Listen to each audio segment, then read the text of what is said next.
Sí. Hola, hola, hola. Sí, funciona. Vale. Hola a todos. Buenos días. Bienvenidos a nuestro primer descubrimiento de data spaces. Soy André Radon, CEO de SEAT Code y miembro del Consejo de Administración de IDSA, para los alemanes es IDSA, en español IDSA. ¿Okay? Primero me gustaría disculparme por mi mal español, es un poco triste, pero cierto. Vivo un año y medio en España, pero mi español es triste. Actualmente en esta primavera, algunas de las personas presentes aquí hoy tuvieron la idea para este evento y los anfitriones, hosts de este evento son NTT, T-Systems, Atos y SEAT, y IDSA hecho cargo de la organización. Es mucho trabajo organizar un evento. Pero en la primavera muchas empresas y institutos españoles se involucraron con muchas buenas ideas y contribuciones. Como Bydata, Novalia, ITI, I2CAT y Soveti. Y juntos nosotros organizamos este evento. Y 6 meses después, hoy es el día. Muchas contribuciones emocionantes, workshops y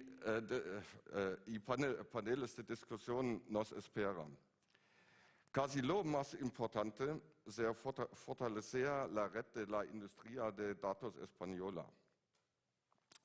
Este es el intento de este evento. Quisiera dar un cálido bienvenido a todos ustedes una vez más. El evento se celebrará en español e inglés y se ofrecerá un servicio de traducción. Es por eso que ahora suficiente con mi mal español, en inglés me siento mucho más seguro.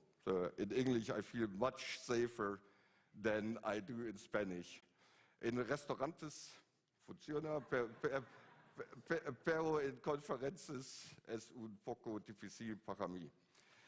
And with that, I would like to introduce David Pereira from NTT, one of our hosts.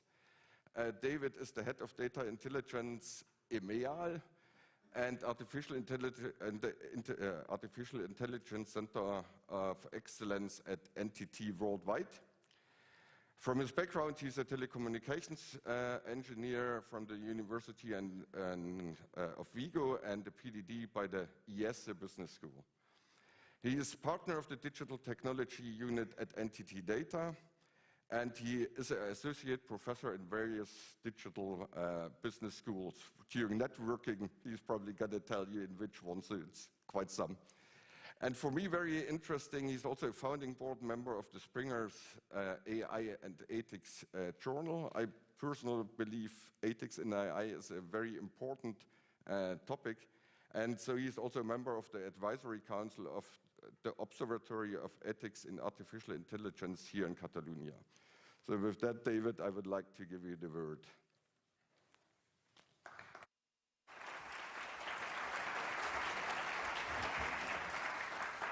Thank you very much, André, for the introduction. And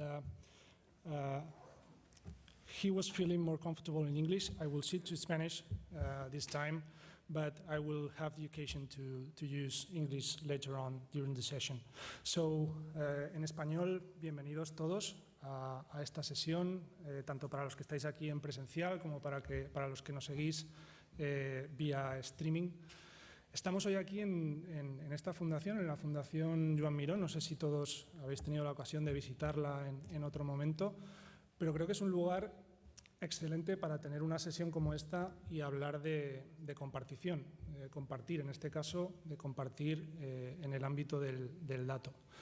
Y digo esto porque no sé si conocéis un poco la historia de Joan Miró, pero cuando Joan Miró llega a París en 1921 se instala junto a otro escultor español, Pau Gargallo, en un pequeño pues, taller en París, y eso le permite pues, entrar en contacto con un ecosistema cultural que la verdad es que hace pues, que entre en contacto ya no solo con pintores, sino también con escultores, con poetas, y eso hace que cambie su visión del arte pues, de manera drástica, ¿no? Y resultado de esa compartición de conocimiento, de visión artística, pues acaba en lo que podéis visitar en este museo o en otros museos donde se exhiben obras de Joan Miró.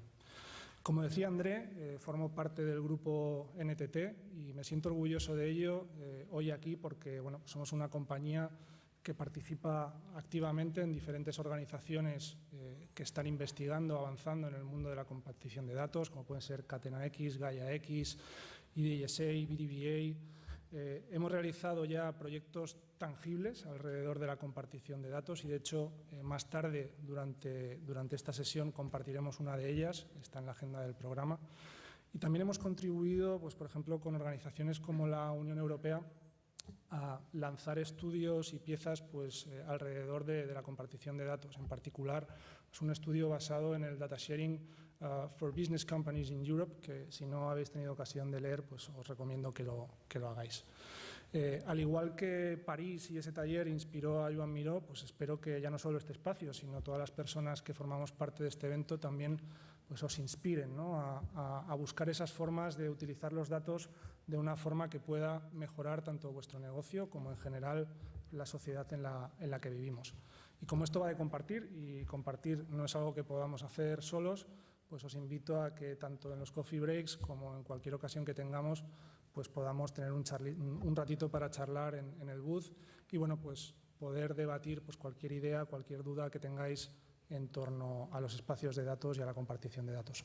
Muchas gracias a todos y espero que disfrutéis mucho del evento.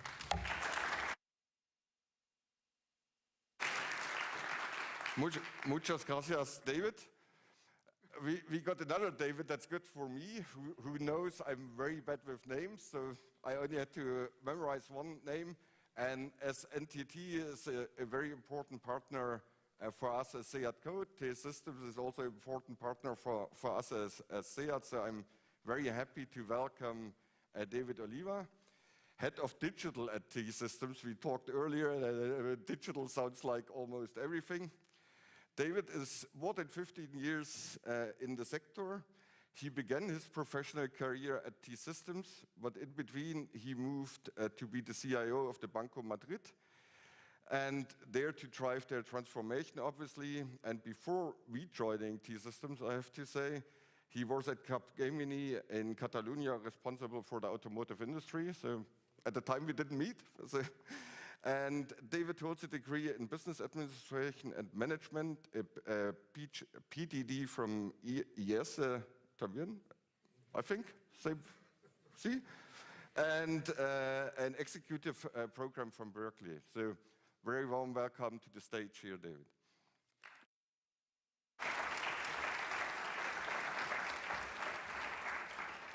Thank you, André. Thank you, IDSA, for organizing. Benvinguts, bienvenidos, welcome. Realmente es un día fantástico, ¿no? Y el entorno también es fantástico para compartir. Compartir, yo creo que bueno, de por sí es algo bueno, ¿no? Falta una definición mejor, pero en este caso es todavía un punto, le da un punto más de interés, ¿no? Sobre todo entendiendo que creo que todos los que estamos aquí llevamos años trabajando en el ámbito de la transformación digital. El ámbito del dato yo creo que ya es una realidad, ¿no? A nivel de compañía, de organización, tanto privada como pública, ya es una realidad. Somos capaces de mejorar los procesos, de mejorar nuestros procesos, de nuestros modelos de negocio por el uso, la explotación del dato, pero ha llegado el momento de que, bueno, estamos en condiciones de pasar a un hito, digamos, en este viaje a la digitalización muy, muy interesante, que es la creación de ecosistemas, la creación de espacios de datos. Esto realmente, bueno, yo creo que vamos a compartir experiencias, a compartir visiones, pero no cabe duda que todos tenemos la creencia de que esto va a ser realmente el próximo paso realmente en la digitalización y sobre todo en crear nuevos modelos de negocio, en potenciar la innovación dentro de las compañías. Bien, en el marco europeo yo creo que este modelo de innovación, este modelo de compartir, tiene unas características especiales que organizaciones como IDSA y el propio concepto de data spaces le dan ahí una configuración diferente. Esta configuración diferente también ha de ser ventaja competitiva tanto evidentemente para España y Europa, una palanca de competitividad en cómo entendemos es la protección también de los derechos de los ciudadanos y de su vida en el ámbito de los datos. Y esto en T-Systems, al final también como parte de Deutsche Telekom y nuestro ADN europeo, es un tema que nos preocupa y nos ocupa especialmente, hasta llegar al punto también de ser una de nuestras líneas de inversión más importantes. Somos una compañía que ya hemos creado una solución en este ámbito, el Data Intelligence Hub. Bien, yo creo que, si no me equivoco, es el primer Data Space certificado también por IDSA. Yo creo que esto es un punto muy relevante y da idea de nuestra vocación de inversión industrial en este ámbito, no solamente de orientarnos a pruebas de concepto, sino hacer una inversión real en este ámbito, más allá también de nuestra participación tanto en IDSA como en Gaia X, como en Catena X, como socios fundadores. Pues este paso creo que es un paso muy importante y nos va a encantar, por supuesto, compartirlo hoy con vosotros. Vamos a hablar de innumerables casos de uso que ya tenemos creado en esta plataforma y también de otro caso de uso muy interesante en el ámbito del mundo, digamos, de la automoción, que es todo el tema de Catena X, en que yo creo que os daremos una visión propia, muy interesante y ya os digo, hoy se trata de compartir, lo haremos en las sesiones y luego, por supuesto, a vuestra disposición en cualquier momento para continuar la discusión. Pues yo creo que muchas gracias y a todos pues disfrutad del evento.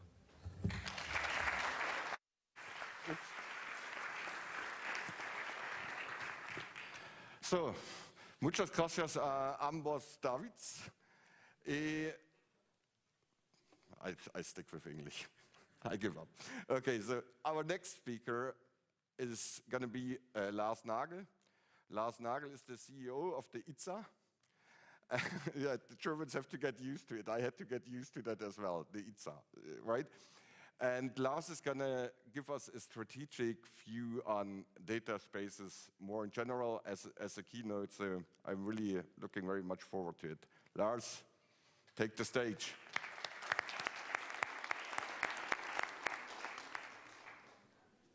Yeah, thanks a lot. Great to see you all here. Thanks for the mic. Warm welcome also from my side. So when we have discussed back in April about an event in Spain, so this was a vision, and now I'm really happy to see that happen. And today, well, let's go the next evolutionary step to make data spaces happen.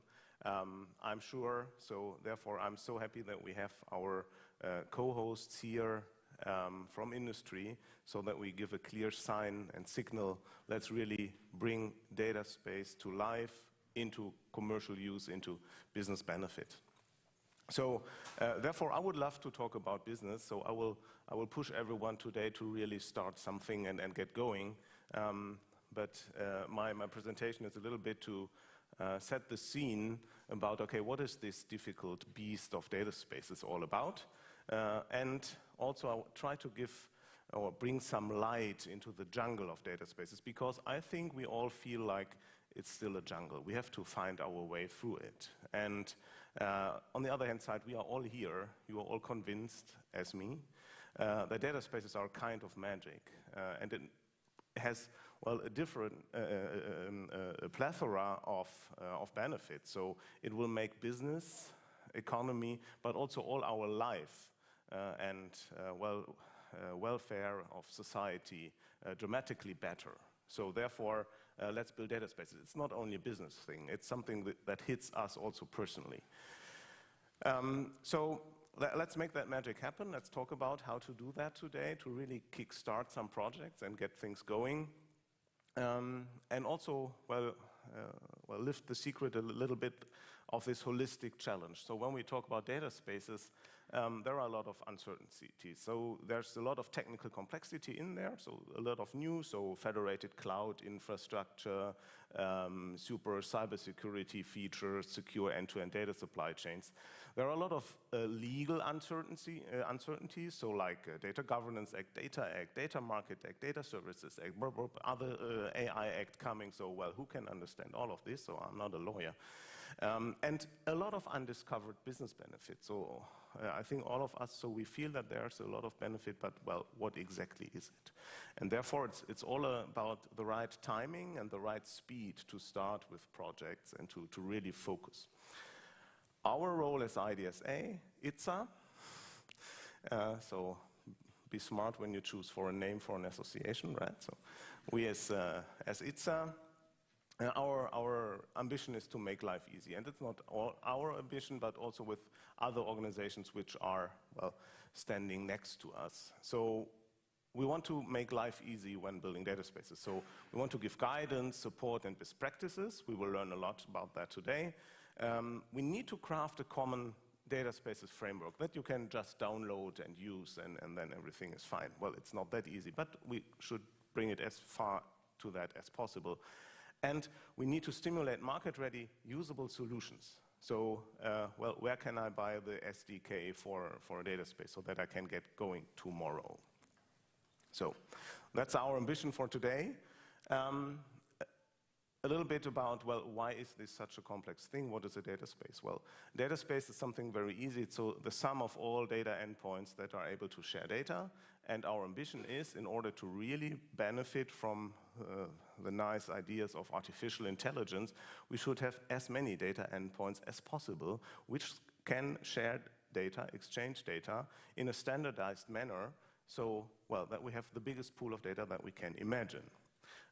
And, well, the better and the more trustworthy this framework is, the better. So we should talk about trust framework when we talk about data spaces, and this is what IDSA is talking about, GaiaX is talking about, iShare, My Data, and others. Another aspect here, so have a look at this right part of the picture. So it's all easy to cover and to make bilateral data exchange happen. Also like this close community data sharing. That is what we have been doing in different domains the last decades. What is new is this here, open and dynamic and agile ecosystems where everyone can join a data space like every day and joining another data space and being part of different data spaces. So a data space is not only, so there's this ecosystem, there's another ecosystem. It's all nested, it's all overlapping, it's compatible, and at the end, well, there's a universe of data endpoints, and today, this is what we define a data space, and tomorrow it may be different. So, and you are all just adhering to a certain trust scheme when you are part of a data space. So it's something dynamic in this jungle. So back to really economy and really creating value. Okay, I'm an engineer, so if I want to build something, which are the features? What are the requirements, right? So if we really want to make data economy happen, then we need to, well, bring some things in place. So in a data space, what we want to come up with is secure end-to-end data exchange. So if I want to share data in an ecosystem, I want to make sure that the data that is traveling throughout the ecosystem stays safe and following my conditions the whole way. So this is what we have to make sure in an unclear ecosystem, which a data space is, because it's agile, as I've just mentioned. So definitely we need to make sure that we have trusted parties in a data ecosystem. So not only the companies, the organizations, but also the software components, the infrastructures, the services that they are using. Yeah, so that is what IDSA is doing. This is what GaiaX is calling for.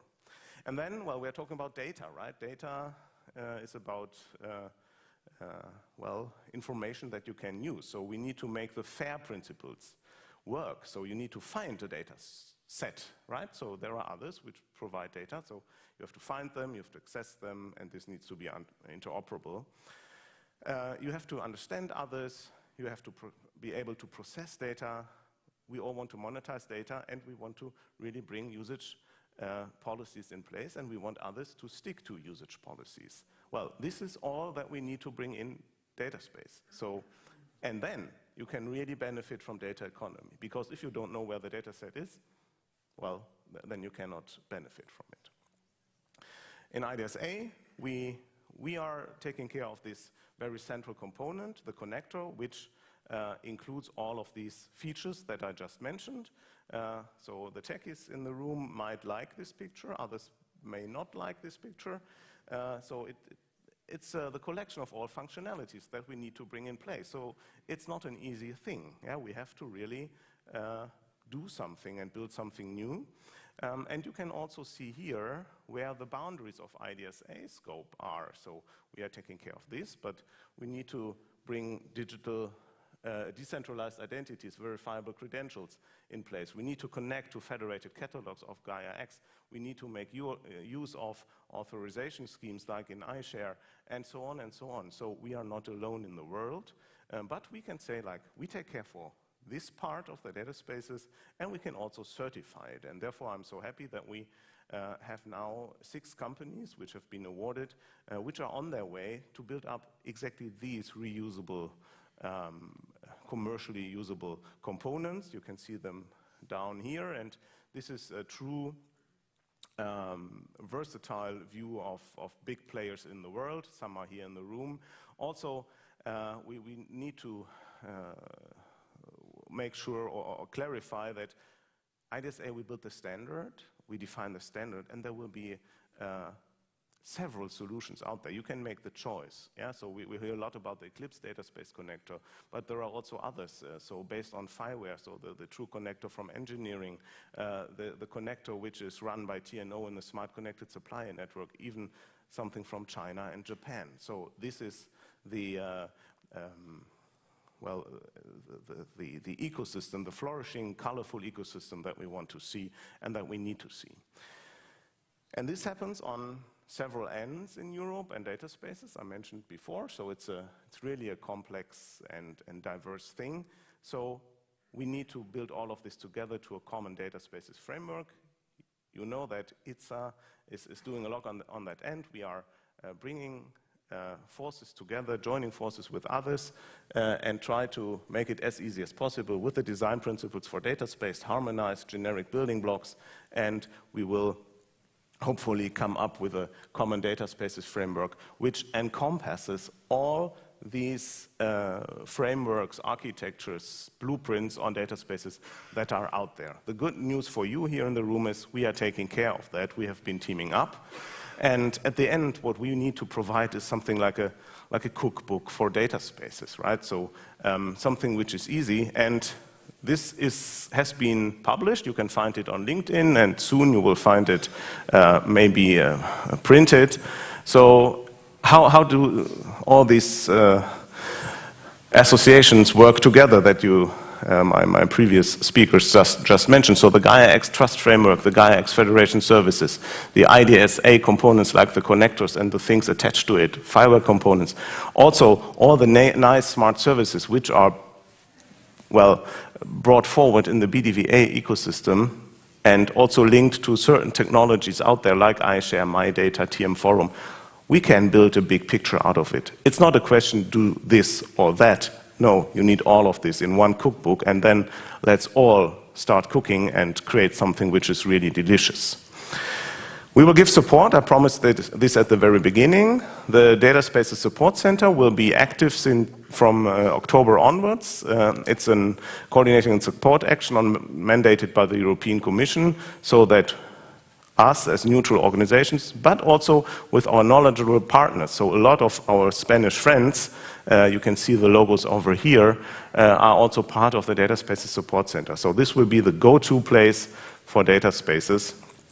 And then we can build data spaces. And we will not build the perfect data space, which is completely federated, Gaia-X compliant, IDS inside from the very beginning. So the right part of the slide, we might start with conventional data sparing, advance it more and more, and be as quick as possible from left to right. And this is exactly the strategy that we from IDSA, IDSA, want to support and push. So our strategy is we build the foundation for all of this, the core pillars, you know them, so our open standard, the reference architecture, the certification scheme, the rule book, which focuses more on the operational processes, all of this to be found open source, and a lot of adoption activities to bring it into the market. We've made first proof points with mobility data space, with Catena X, smart connected supplier network, and ByData. These are the big things, the big data spaces. They are all Gaia X lighthouses. They are our lighthouses. They are all built on IDS reference architecture, right? So we already can make the proof. Then we have to align architectures. We take thought leadership. I mentioned this with all our friends. And then we really need to bring IDS concepts and the concept of data spaces to the big market. So we are a very European community so far. I'm so happy that the colleagues from Japan are so active, that China is stepping more and more in, and that also the US players understand the value of this, well, true European value idea. And we have to bring it to international standardization bodies. So, and let's get inspired on this path with very great projects, and let's foster adoption, let's give visibility, so we have the radar, we have a lot of research projects, and, well, let's make things reusable, for example, by using IDS certification, Gaia labeling, whatever is out there. Will it be easy? Definitely not. Worth it? Absolutely. So I'm really happy to spend the whole day with you to discuss and to really push the vision of data spaces into reality. It will be great fun, looking forward to a great day, and, well, enjoy it. We are all still data space pioneers. Thanks a lot.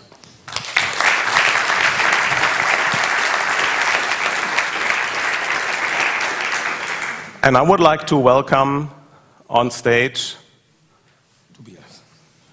my dear friend Christoph. Yeah, before we let Christoph on the stage, I just wanted to also give a warm welcome, and I wanted to say that we have an interpreting service today, Spanish to English and English to Spanish. We have one of these headsets for everybody here, so if you feel you want to enjoy that service, you can just go to the reception table. Thank you. No. Thank you, Tobias. This was a very important remark. I would like to introduce Christoph Mertens, who's head of adoption in IDSA. So he's the person to really make happen what I just mentioned and to really push forward this great adoption community, which is full of innovation. So therefore, Christoph, the stage is yours. Let us know your thoughts. Thank you very much. So hello and welcome everyone, also from my side. Let's see if we have the right slide deck here with us, and I can switch the slides. Yeah, perfect. So I was asked to give you an introduction to data spaces. I'm very glad that Lars already did a very good job in giving you a strategic overview and even the deep dive into the architecture and the functionality that comes with it. So I don't have to do it anymore. This is the IDSA truth about how a data space looks like. And we all know, and Lars said it, it gets more and more complex also with other associations, institutions joining ideas that come together. And I really can tell from the adoption perspective, being out there in several projects with the people from our team, it can be very confusing. Yeah? But the good thing is with this circle and the components and data providers and data consumers being part of a data space, this story really carries a long way. And it helps in all the different domains, like in healthcare, in education, in manufacturing, in supply chains. If we stand down at a whiteboard and if we take our time to discuss about the different aspects of what is a data space, you call it broker, I call it federated service, federated catalog, or anything else, with the right time, people will be able to get to a consensus about what we want to achieve. Because I still remember the day when I was introduced to the vision by actually Sebastian Stein, was our CTO of data spaces, and I was coming from, or he was coming from this technical perspective. Yeah? I was lucky that I studied computer science and I grabbed this idea and I was really enlightened and I was like, okay, this is a solution for many, many problems that we have in big data, in AI, in many fields out there. But the challenge as head of adoption is to bring this out there to people who did not study computer science also, to make them understand what we are looking at, how their service, their product, their perspective, their domain fits into this game. And yeah, it is really, the good news is it's possible. So we can do this throughout the day, throughout projects that we maybe are involved in together. And by this, come to a consensus how to really find a way forward in this game. The one part of the questions that people have is how does IDS evolve? And by the way, the monitor here does not show the slides. Maybe you can work on that. Thank you. So how IDS evolves and how the vision of IDS, of IDSA comes to this and solves things is basically a waterfall model. Yeah? If you look at the core, what is IDSA doing? We're talking about, thank you, we're talking about creating a standard, yeah? With all the components, with all the different aspects, also legal parts of the story have to be solved. It's a complex game, but at the end, we brought it to a process that is easy to follow, where you know it's a reference architecture at the beginning. You derive specifications. From the specifications, you're able to create a test bed and real implementations. A rulebook helps you to understand the governance aspects and the legal aspects of the game.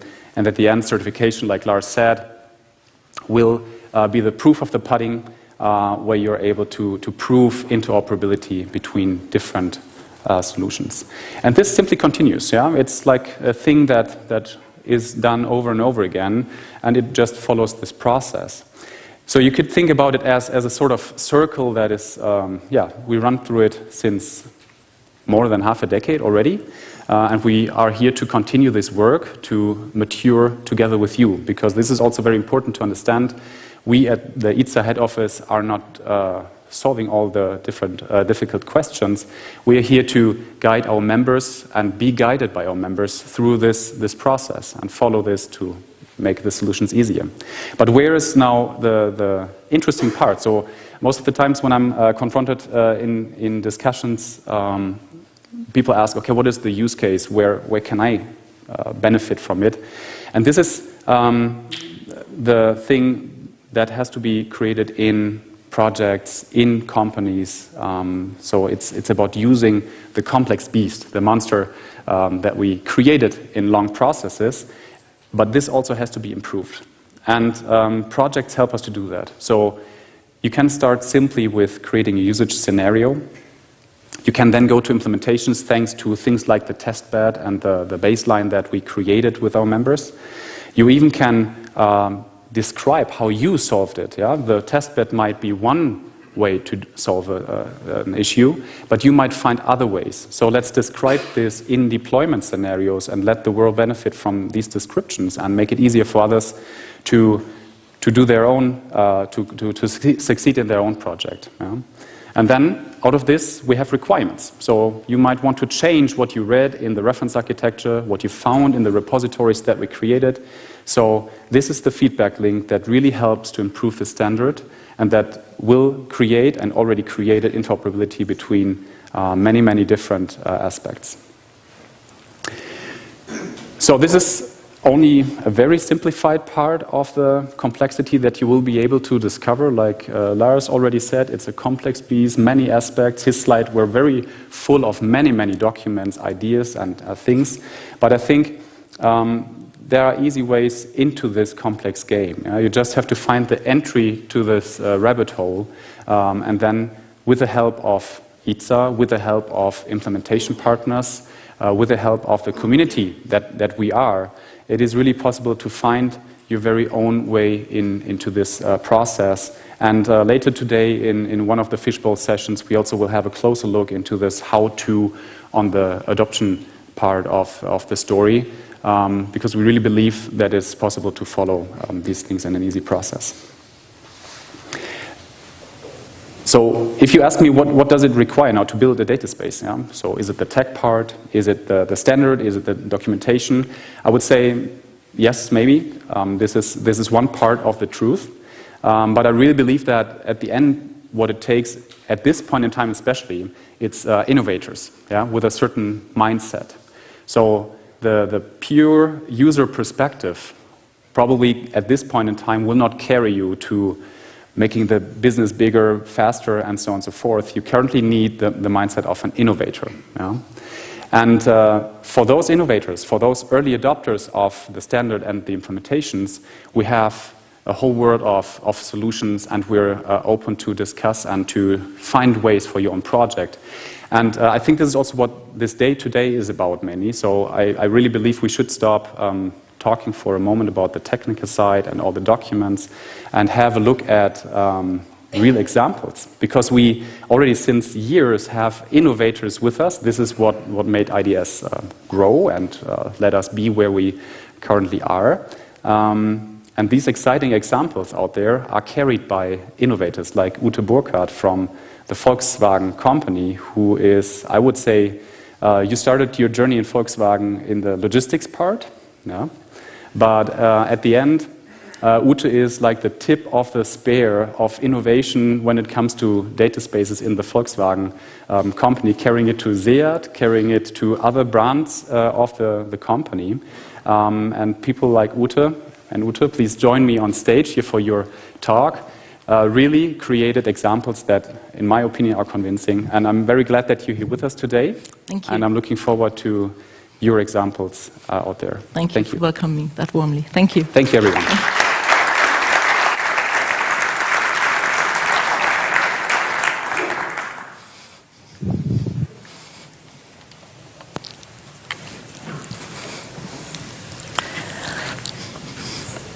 So, good morning, everybody. I'm happy to be here. My name is Ute Burkhardt. As Christoph has introduced me, I'm project manager working for Volkswagen Group Logistics, dedicated to supply chain management. I'm a real logistics person, and I'm happy to get in depth into the operational point of view. We have heard a lot of technical matters right now.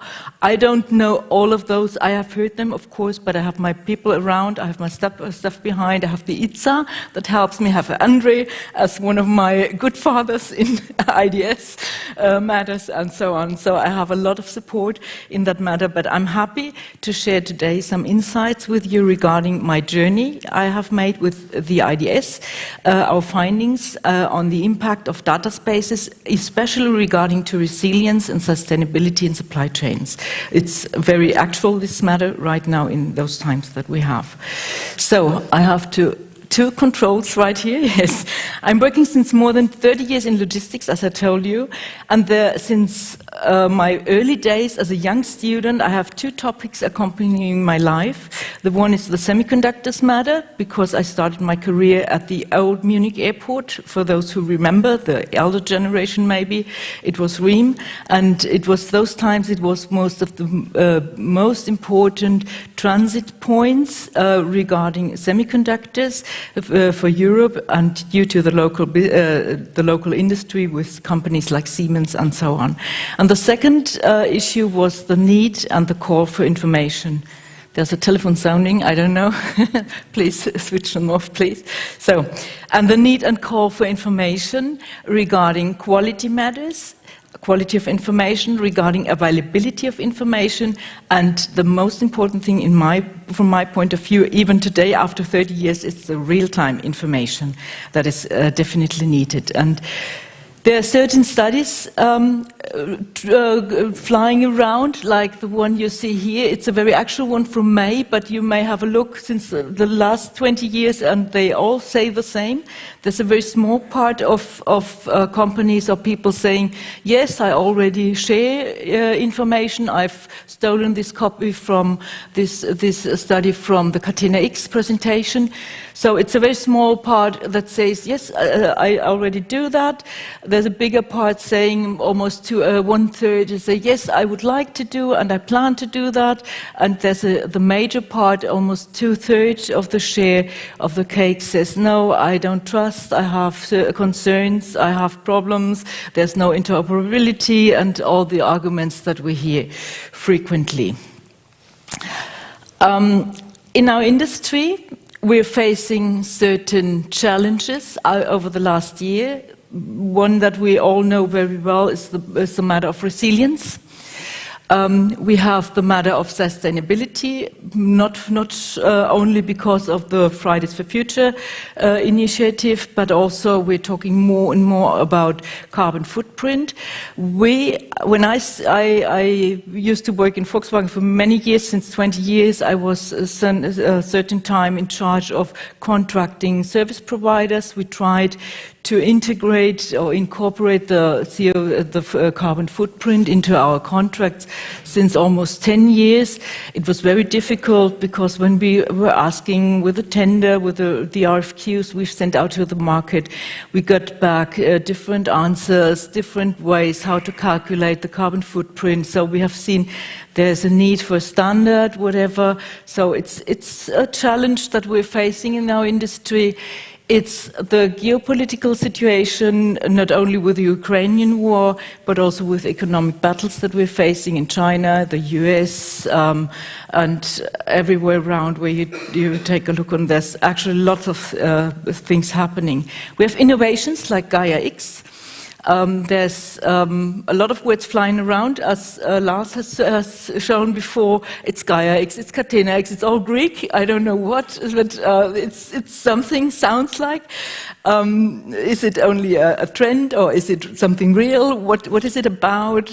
There's matters with IDSA, and so on. So it's all, you need to explain it every day. I do this job every day. I do it another day again. And so it's a hard work, a hard way to go. It's a real journey, I can tell you.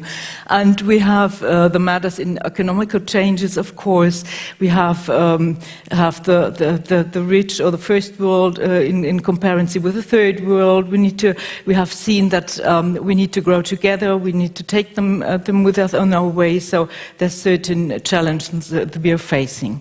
And one way to resolve these requirements is a common data ecosystem, a common understanding with clear rules of collaboration and data usage control. That gives us stability and tries to help to resolve the concerns that are flying around, that are in the market, all the discussions that we're facing, to get those canalized and resolved at the end. And all this has motivated Volkswagen a few years ago in 2016 to take the decision to contribute and work on the idea of data spaces and join the IDSA, International Data Spaces Association, as one of the board members. So, what did we do? We started our project in 2018. We went out to the market looking for a business partner, said, okay, let's try and do it. As Christoph said, let's make it happen. We were a board member, but we had no use case around. There was certain trials, but they stopped with the first design of use case, first ideas. And well, I went out, tried to get one of our partners. I found ThyssenKrupp that was willing, a company, yes, would like to try this with you together. I have some problems with my cowl here. Okay, now it's more comfortable. And set up a use case with certain parameters. The first one was we were in a supply chain environment. The second was we were two business partners. It was only one stage, a very small stage, and to be honest, in terms of distance between the two sites, one side of Volkswagen producing engines, the side of the supplier, it's only a short distance in order to avoid to have a lot of service providers in between. If you're talking about global supply chains, I will come to this point later, you have a number of providers in between. It's not only the two companies, it's not only the one stage between an OEM and the first tier, or first tier and second tier, or whomever, but you have a very small distance in between. This is very important. We have chosen certain part numbers in very tight supply chain situations, so-called shortages, and we have set up the environment together with the International Data Spaces, IDS, in order to make this use case happen. I don't want to tell you more. If you want to have more information, you can find down here the link. It's located on the page of the IDSA. and you can go to the use case and get some more information if you're interested, or I'm here to answer the questions later on that. So we laid back and observed what would happen, and the results were, we have chosen, I told you, parts of tight supply chains. The supply chain stage has calmed down very quickly. The parts got out of the shortage situation they were in. There were, when I started the project, there were 2 full-time people working on these parts, monitoring the parts every day, once, 2 times, 3 times per day sometimes. And we got more flexibility regarding changes. If you imagine our production programs, they change maybe from day to day, depending on the market situation, depending on the supply chain situation. And due to that, we need to be very flexible. Our business partners need to be flexible in many ways. So we have seen we were more flexible regarding those changes. All this project, the whole journey was accompanied, just to name it once, by a PhD thesis. So we had a research background as well, had a scientific background that was very helpful for me as project manager, but also for the whole project to explain. So with these findings, we started the discussion, of course, internally, on how to use the idea, what we found out, can we adopt it to our suppliers network, or what can we do? So, and we came to the result that it would make more sense to adopt it to an industrial standard throughout the industry. Volkswagen is not big enough, because if we would adopt it to our suppliers network, the suppliers are also suppliers from other for other industries or other OEMs, so it doesn't make sense if we get out with a new standard and it would be a Volkswagen standard or whatever. We need to come to a new industrial standard. That was the result of the discussion.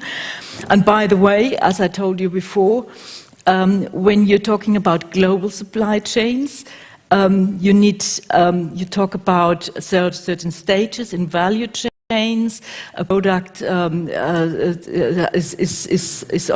traveling throughout the world for many weeks or even months until it comes to a productional site to be built in a certain device or whatever. So you need to as you can see here, you need to incorporate the other. A lot of companies along those value chains. And it can be kind of authorities, customs authorities, for instance. You have service providers, the transportation matters. You have agents, airlines, freight forwarders. All this kind of industry needs to be incorporated. You may remember the situation that we were facing 1 year ago in March with the Ever Given that was averaged in the Suez Canal. So it was not a problem of any freight of any productional side. It was not a supply chain matter in terms of missing material, whatever, or quality issues in materials. It was a matter of freight forwarders, it was agents, airlines, so it hasn't had nothing to do with a classic view on supply chains. So the key is to come to an integrated view on supply chains. Okay, almost at the same time, there occurred the idea of the Catena X, with setting industrial standards, including a high number of participants in the industry, and to take out the data spaces as base of collaboration. That occurred on these times, and that was exactly what we were looking for in terms of what shall we do with the ideas, with our findings in the next step. So, how contributes it? That's the question. I've told you about real-time information, the so-called shortage situation. If you take it as a reference in your imagination, in your mind. We have time difference, we have cultural issues, we're facing different holiday regulations. So all those things you need to regard in supply chains. And you can imagine very well that you lose a lot of time and opportunities to resolve shortage situations due to the fact that you have to react on these necessities.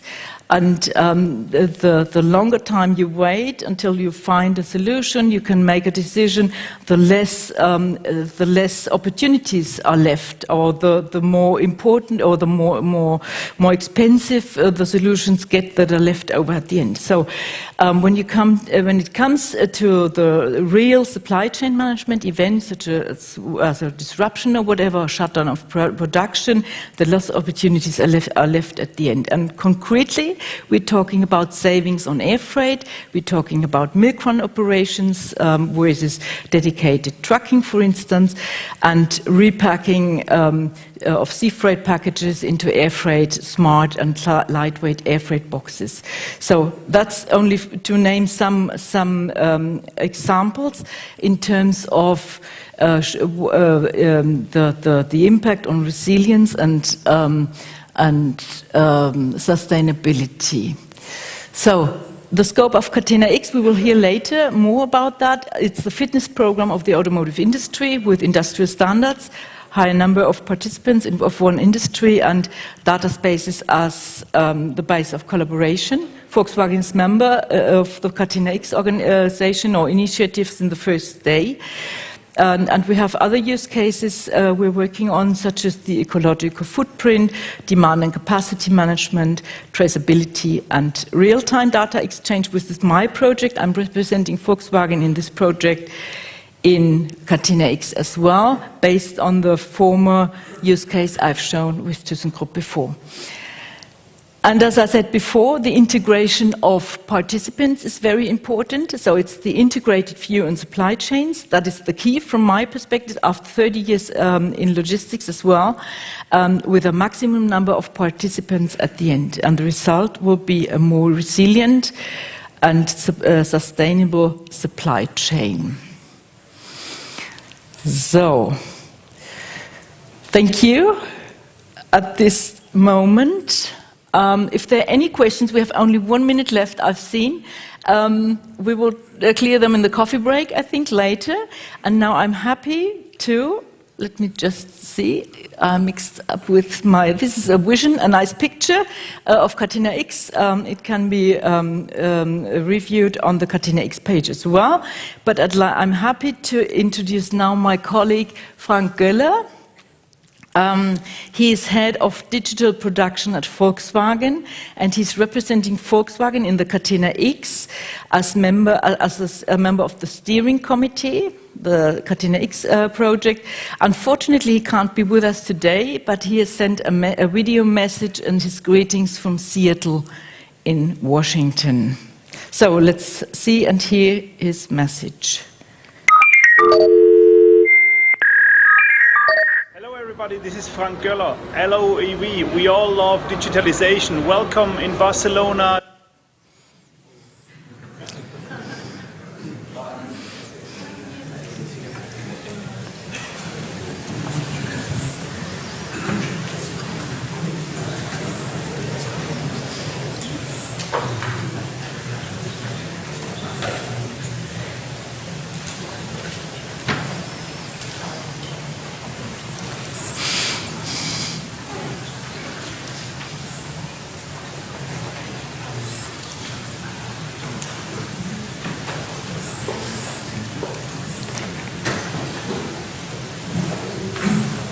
Because there's no data space connected.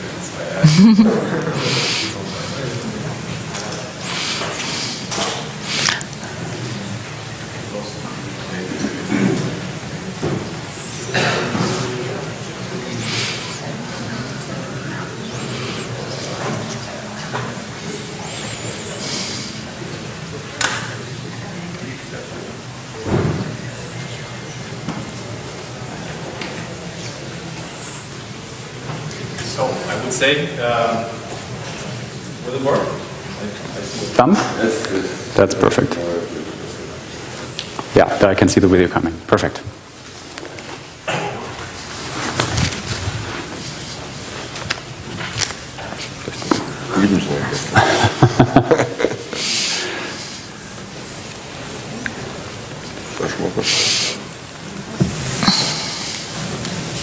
That's the perfect opportunity to suck in the vision of Catena.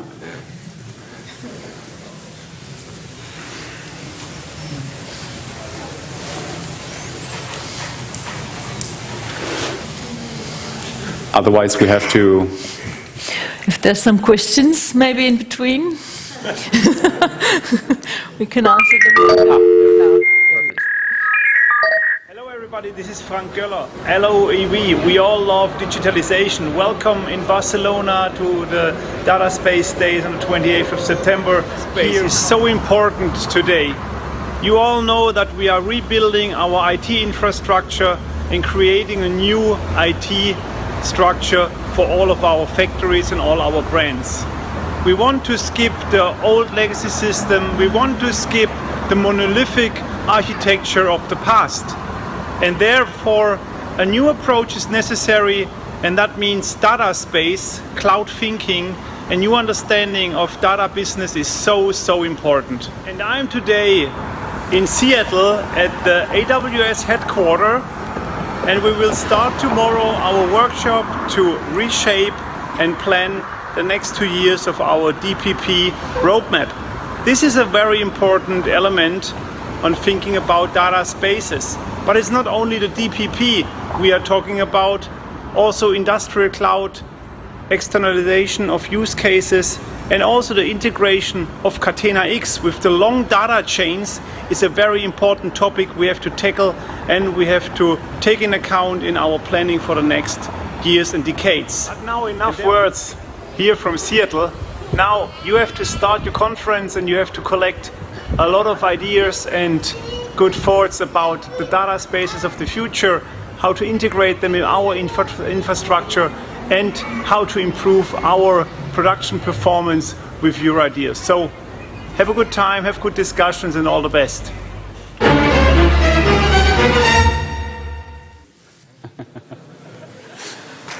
Perfect.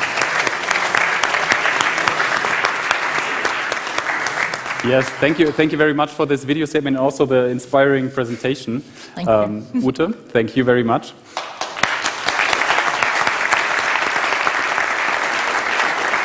And also for not stopping pushing forward for this topic in the automotive sector. I know this can be a hard journey, but it's really worth the effort.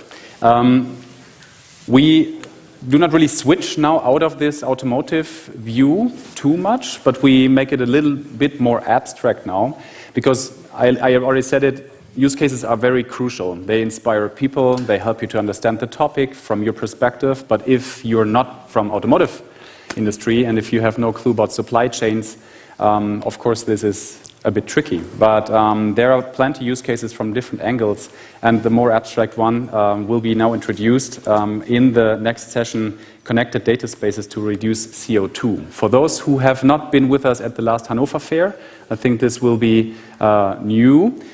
So I introduce here David back to stage, who will welcome his colleagues on the virtual presentation side. So David, be here with me and feel free to introduce your colleagues here. Thank you. Thank you, Christoph. So as promised, I will switch now to English, as far as we have some colleagues connected online, and hopefully they will understand better my English. As mentioned, we will have now another project, this time carried out by our entity group, and OMRON. And as you can see here, the subject of this project is to reduce the carbon footprint, so related to the previous one, but also related to how we can improve recycling in the global supply chain and to cope with other SDGs by using data sharing and data spaces. So let me introduce, first of all, the people who will be in charge of this presentation. And I would like to introduce, first of all, Koki Mitani-san. He's a senior research engineer at NTT. He leads the social informatics laboratories in Japan, and he's leading open and collaborative innovation for building global infrastructures for data sharing. He received a Bachelor of Engineering in Information and Computer Science. He has also a Master of Science in Engineering for Open and Environmental Systems from the Keio University in Japan. He started in NTT at the R&D department back in 2005, and from 2011 to 2015 he was part of NTT Limited in Europe as well as NTT Communications, and he returned to Japan in 2015, and he's taking care of these kind of projects in our R&D department. We also have Tim Foreman from OMRON Europe. Tim is the European R&D manager, and he defines himself as a team player, and he feels very comfortable in the kind of international environment and multicultural environment that he finds at OMRON. Actually, he has been in the company since 1993 with several positions, from project leader, group leader, and later on development manager. 2007, he was appointed in the current position as an European R&D manager for OMRON. And from 2016, he has been setting up industrial data sciences team for the company. So hopefully, Mitani-san and team, you have been able to follow my introduction. Now the floor is yours. So thank you very much for your presentation, and looking forward for the details on this project. Thank you.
in facilities is not enough. We need to collaborate. It's also like Afghanistan was mentioned. No one company, no matter how big we are not big enough to deal with all the challenges that we are facing. So we are working together with other companies, and in the recent collaboration that we did with NTT and TNO, we made a proof of concept connecting two factories in the world where we are gathering energy consumption and translating that into CO2 generation, and to make that visible so that you get insight into what's happening, and only when you have insight you can try to counter some of the issues that you mentioned. So my next slide is a short video about the demonstrator that we built, and that I just play it for you, and I hope you can see it and hear also some sound.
Working together with NTT and TNO, we are making sure that the future technology is also available in our products, and that we can connect our equipment and our customer equipment into data spaces so that data can be shared and valuable insights can be obtained. So as a quote from the founder of our company, we say, to the machine, the work of machines, and to man the thrill of further creation. And I always wish everybody a lot of fun creating new things and solving the social issues that we are facing. So thank you for your attention, and I would like to give the word back to the organizer.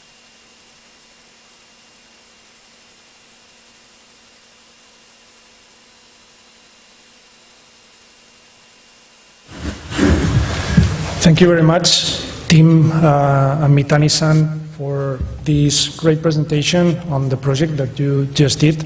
Just as a brief summary, I think both Mitani-san and Tim mentioned this during the presentations, but I think it's worth it to just to go once again into two of the most important things that you should keep in mind when doing this kind of activities, doing this kind of projects around data spaces and data sharing. The first is that we need international collaboration if we really want to improve our business, improve society by taking advantage of these data spaces, data sharing technology and standards that we have and that we will be covering today in this event. And the second one is that data sharing and data spaces, as we have currently seen in the presentation, can effectively help us to achieve some of the results that we are looking for when fighting for the SDGs, such as carbon reduction, recycling during the global supply chain, and so more. So keeping that in mind, I would like to go forward to Christoph to continue with the event. Thank you very much.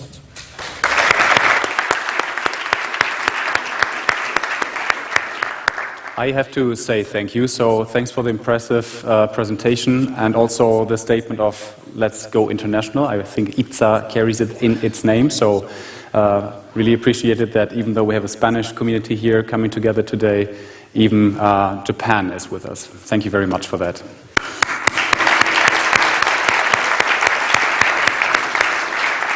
I don't know how you feel. I could take a coffee, have a short break, and I really would like to meet all of you back in the outer part of this area, the exhibition phase at 11:40, to discuss more use cases, see more inspirations, and get into discussions. So, yeah, let's have a break. Thank you, everyone.